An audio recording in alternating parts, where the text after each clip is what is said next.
Good afternoon, children. Welcome to AIMS India online classes. Biology session. Nutrition in plants. So, from the past 4 days, we have been discussing about the nutrition in plants, that is, autotrophic nutrition, and heterotrophic nutrition in plants. In the heterotrophic nutrition, we have discussed about the parasitic plants, we have discussed about the symbiosis, and we also discussed about the insectivorous plants. Some interesting concepts completed. So today, how the nutrients are replenished into the soil, because after every crop the farmer is going to add some fertilizers. Why? Because the nutrients are lost in the soil, absorbed by the plants. So if you replace those nutrients, then the growth and yield of the crop will be normal. Okay, so let us see replenishment of nutrients in soil. Some bacteria and fungus, particularly the fungus, lives in the roots of plants. Roots of the plants provide shelter and food to the fungus, while fungus provides the important nutrients to the plants. Okay, in this way the nutrients are added to the soil. Because of continuous farming, the nutrients keep declining in the soil. Hence, replenish those nutrients, fertilizers are added to the soil. In order to replenish the nutrients in the soil, fertilizers are added to the soil. Plants require a lot of nitrogen. Nitrogen is one of the important nutrient required for the growth of the plant. The plant to grow and to be healthy, they require nitrogen.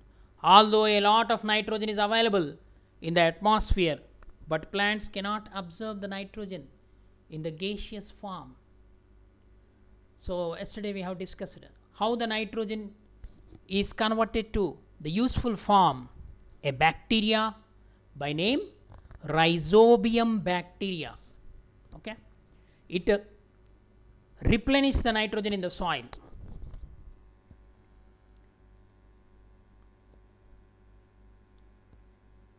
So replenishment of nutrients in the soil, once again there are some bacterium called Rhizobium bacteria which lives in the root nodules of legumes or leguminous plants like groundnut, gram, moong, means pulses plants belongs to pulses group.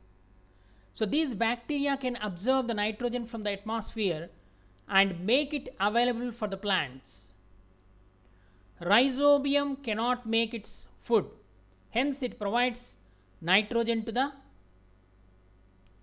leguminous plants, and in turn the legumes provide bacteria food and shelter. This is a good example of symbiotic relationship. This has great importance for farmers. The fields in which the leguminous plants are grown from time to time do not need addition of nitrogenous fertilizers like urea, NPK manure. Okay, need not to add. So that's why a method called crop rotation, scientific method, crop rotation method has been introduced to improve the yield without adding more chemical fertilizers. Okay, so rotation of crop is having two advantages. One is it will replenish the nutrients in the soil. The second one is it will stop the diseases spreading. If the same crop is grown in that field for many years, what happened? The diseases may be occurred repeatedly. The soil loses its vigor. Okay, so crop rotation is the best method suggested to replenish the nutrients naturally in the soil. Rhizobium bacteria, the bacteria useful bacteria present in the soil in association with leguminous plants or Fabaceae members of plants, pulses. Okay. Next. So manures and fertilizers. What is the difference between manures and fertilizers, children? Manures are somewhat natural. Fertilizers are chemical.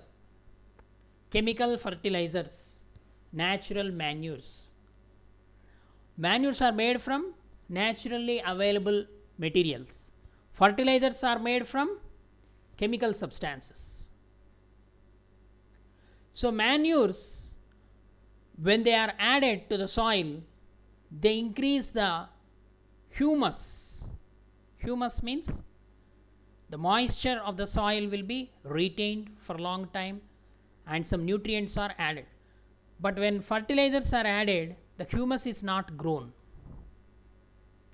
Fertilizers give instinct result. We cannot replace the fertilizers with manures. Fertilizers are specific, means the nutrients which are present in the fertilizers are specific, but the manures are natural fertilizers. They slowly add nutrients to the soil. Okay. Manure is obtained naturally by decomposition of dead plants and animals. That's why sometimes the dead bodies of rats, bandicoots, birds or dog, cats, they can be buried in the soil nearby the trees, so that the nutrients which are present are decomposed and added to the soil. Next, fertilizers. Fertilizers are chemical substances and not natural. It is not very rich in nutrients. It is rich in soil nutrients like nitrogen. These are very important. NPK, nitrogen, phosphorus and potassium. It is slowly absorbed by the plants. Manures and fertilizers are soil additives that improve the soil quality, helping the plants to grow. Okay, they help the plants to grow. The main difference between the two is the manure is all natural animal droppings, while the fertilizers may be natural but may not have chemicals and other unknown substances added to it. Okay. More usage of chemical fertilizers will lead to salinity. Salinity means the soil becomes unfit for agriculture. So that's why these manures and fertilizers can be added together, or they can be added alternately, so that the soil balance can be maintained. Next, mineral nutrition in plants. So with that replenishment of nutrients in the soil, we have completed the lesson. Some additional concepts let us see. Mineral nutrition in plants. You know, plants required some minerals like carbon, hydrogen and oxygen. They are primary elements. They are primary elements, carbon, hydrogen and oxygen. And the secondary and important elements which are required for growth are nitrogen, phosphorus and potassium. So total mineral salts or mineral nutrients can be divided into major elements and micro elements. Okay. The roots of green plants absorb a large number of elements from the soil. Okay. Like cobalt, magnesium, sulfur, zinc, boron, iron, copper, manganese, magnesium, okay, copper, carbon. The carbon is particularly available in the form of carbon dioxide synthesized by the photosynthesis. The carbon requirement can be fulfilled by the plants. Okay, and some of these elements are absolutely necessary for normal growth and development of the plant, isn't it?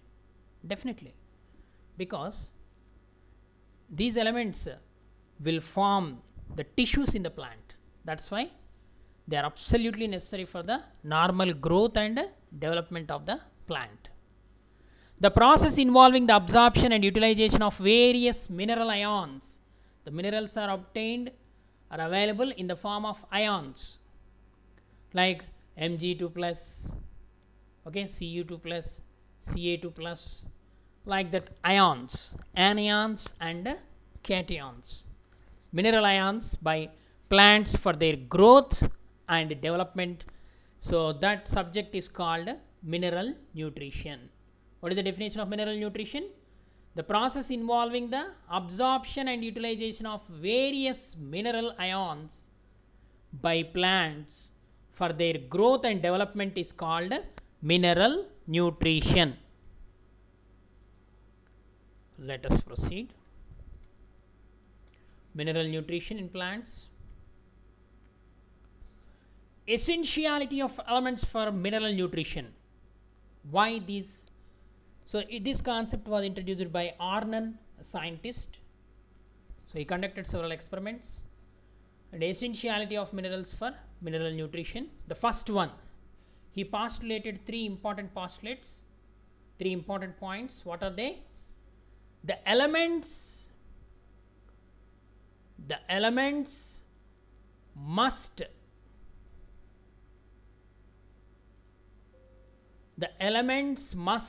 absolutely essential for normal growth and development of the plant. This is the first postulate.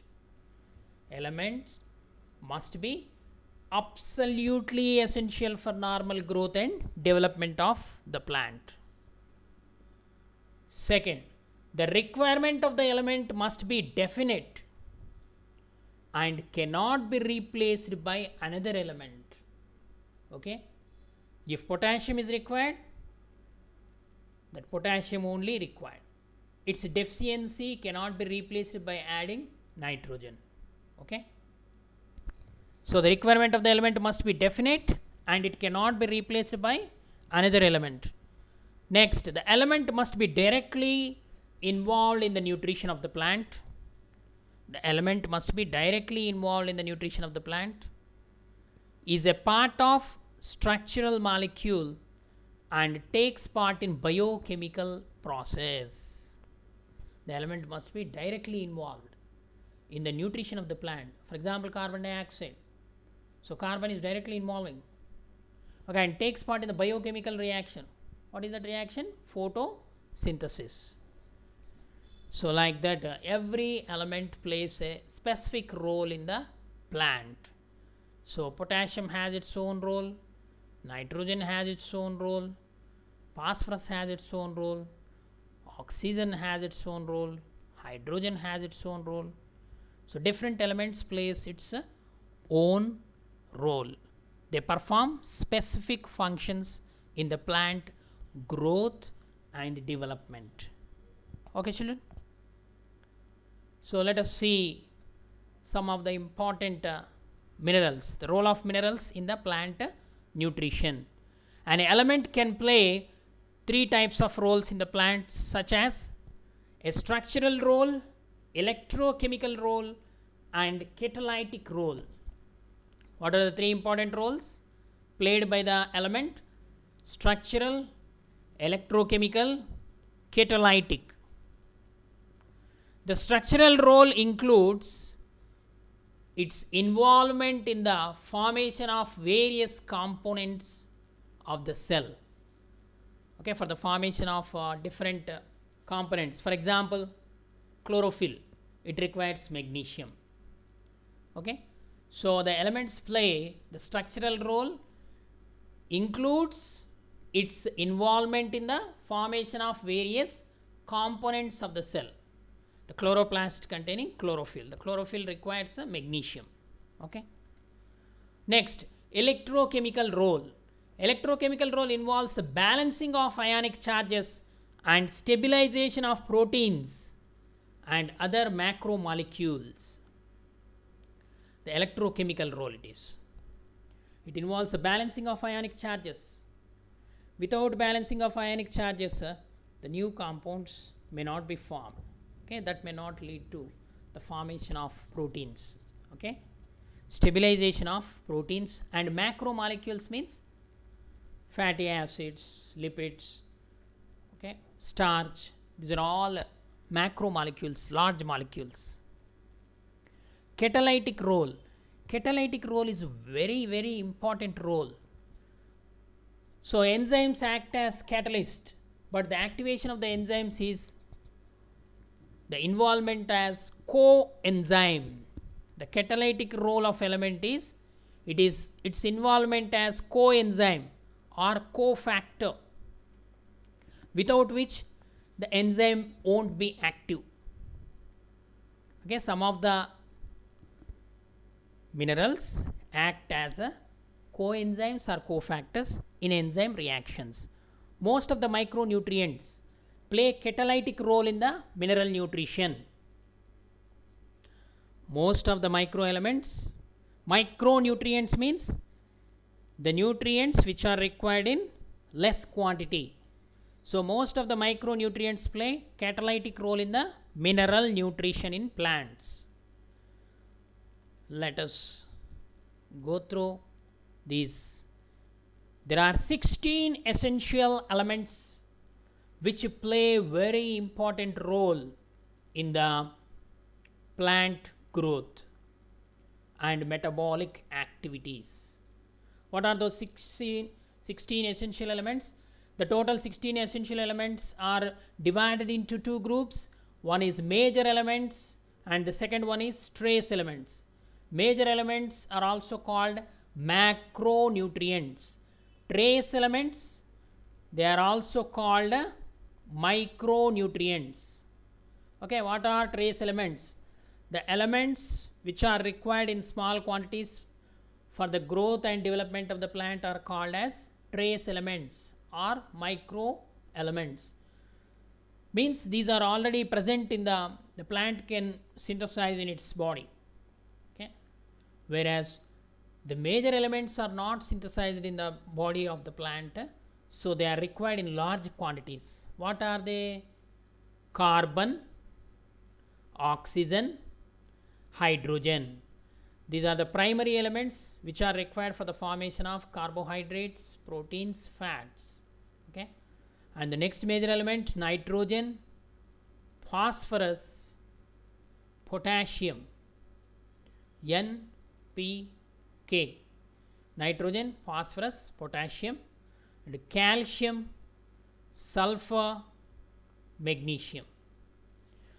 Okay, these are the 9 major elements and 7 micro elements which plays very important role in the life of the plant, which plays very crucial role in the metabolic functions of the plant system.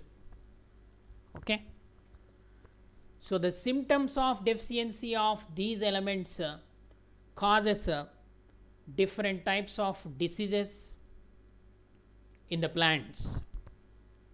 Let us see the importance of these elements in the form of one chart. So children, listen carefully.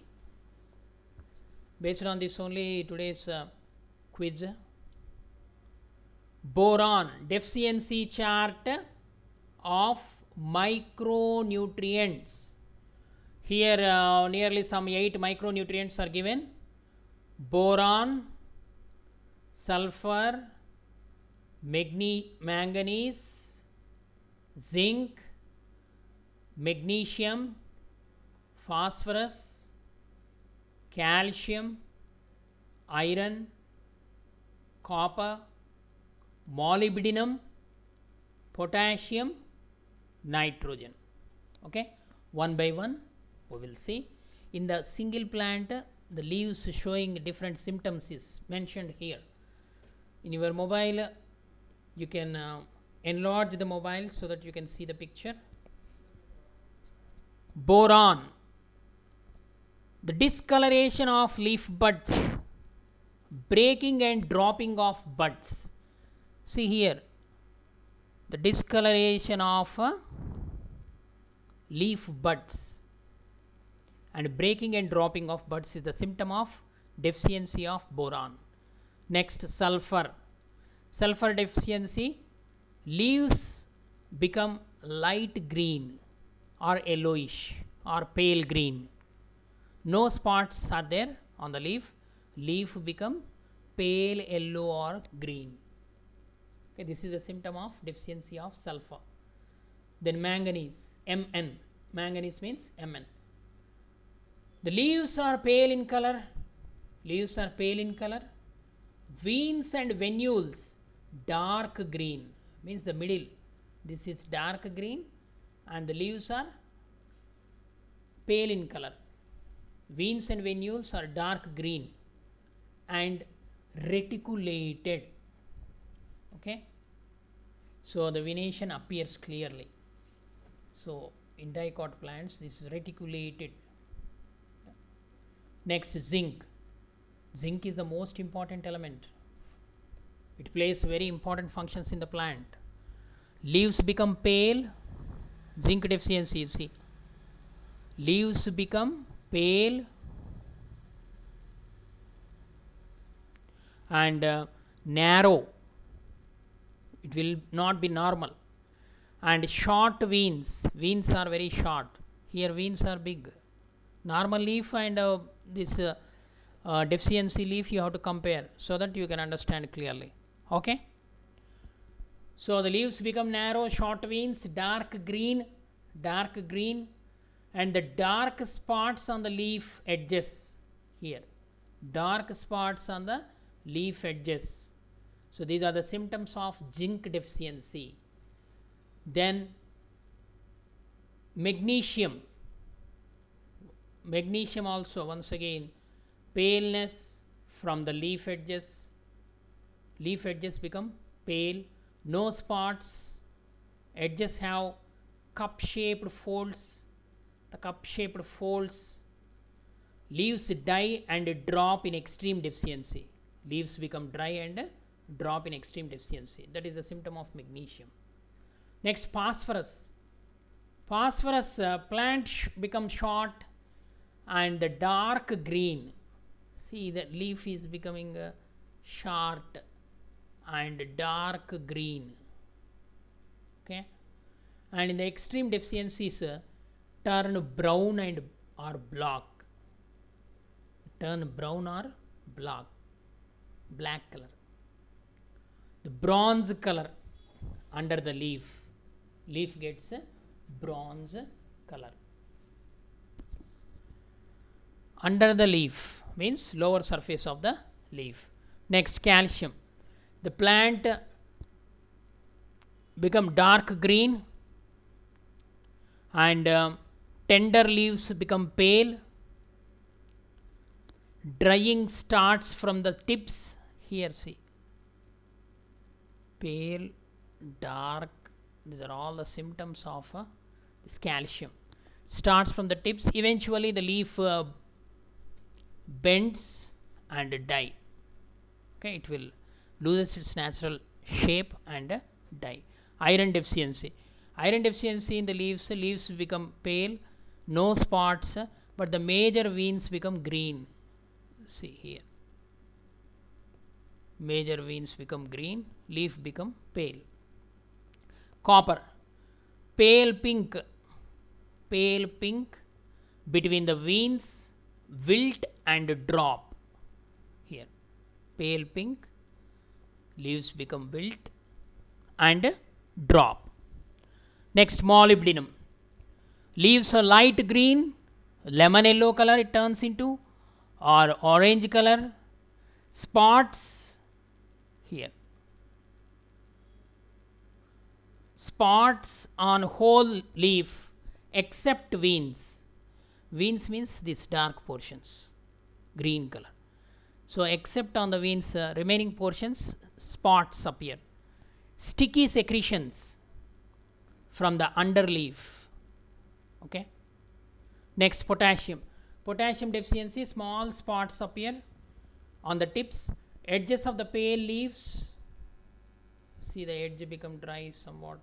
Spots turn rusty, means iron rust like brown color, rusty, and folds at the tips, folds at the tip. Nitrogen deficiency, the stunted growth, extremely pale color here, and the upright leaves with light green or yellowish and appear burnt in extreme deficiency. Okay, this is the some important 8 mineral nutrients and their deficiency symptoms. Okay, children, let us proceed. So today's class ended. So today's quiz include the symptoms of these plants and leaves. So this may not be included in your quiz, means in your tomorrow's exam, but up to replenishment of nutrients you need to read the textbook thoroughly so that you can write exam well tomorrow. Let us proceed, children. Identify what this plant is deficient in. Okay, here one image is given. See here, pinkish color spots on the green leaves. It is due to the deficiency of boron. Okay, boron deficiency causes this kind of symptoms. Dark spots, leaf become pinkish. Okay, next, identify what this plant is deficient in. Nitrogen, phosphorus, sulfur, calcium. What is the plant here? See, shriveling or folding of the leaves, and the leaves become pale. What are these symptoms? Symptoms of deficiency of calcium. Next, identify what this plant is deficient. Boron, copper, magnesium, nitrogen. So here also yellow color and shriveling of the leaf. Leaf loses its natural structure. At the edges of the leaf bended. Okay, these are the symptoms of copper deficiency. Copper deficiency in the soil. Okay, children. Next, identify what this plant is deficient. Nitrogen, potassium, zinc, magnesium. So here the leaf turns yellow and some part of the leaf veins appear bright, but the surface becomes light yellow. These are the symptoms of deficiency of nitrogen. Nitrogen deficiency is the most common deficiency in the plants. Next, identify what this plant is deficient in. Phosphorus, potassium, nitrogen, copper. See which one? See here the edge of the leaf. It is due to deficiency of phosphorus. Okay, it is also commonly seen in some croton plants. Mostly the plants show the deficiency of nitrogen, phosphorus and potassium. Okay. Next, identify what this plant is deficient. See, dry appearance with some spots on the edges, veins are green, and the remaining part of the leaf becomes pale yellow, and drying also there, burnt like appearance. So it is the deficiency of potassium. Next, identify what this plant is deficient. Sulfur, copper, magnesium, nitrogen. See here the leaf yellowish spots the drying at the edges of the leaf. These are all the symptoms of magnesium deficiency. Because chlorophyll, some symptoms called chlorosis and necrosis. Necrosis means death of the tissue. Chlorosis means death of chlorophyll. Chlorophyll dies. Okay. Magnesium is the important constituent of chlorophyll.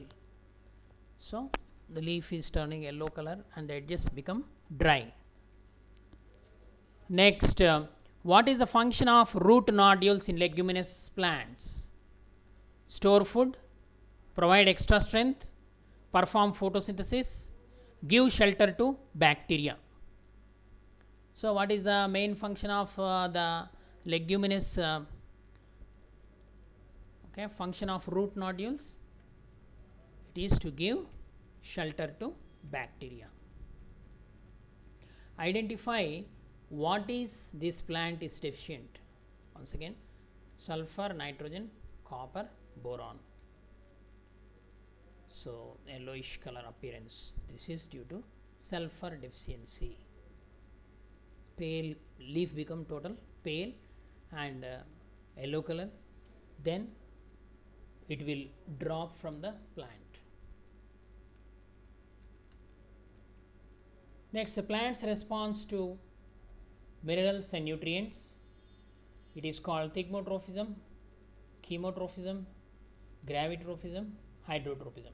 Okay, trophism means movement of the plant towards when we touch thigmotrophism, due to the chemical chemotrophism, to gravitational force gravitrophism, due to water hydrotropism. Okay, here minerals and nutrients means chemicals, so it is chemotrophism. Okay, children, prepare well for the tomorrow's exam. Thank you for watching our video. Please subscribe our channel and press the bell icon for receiving latest updates.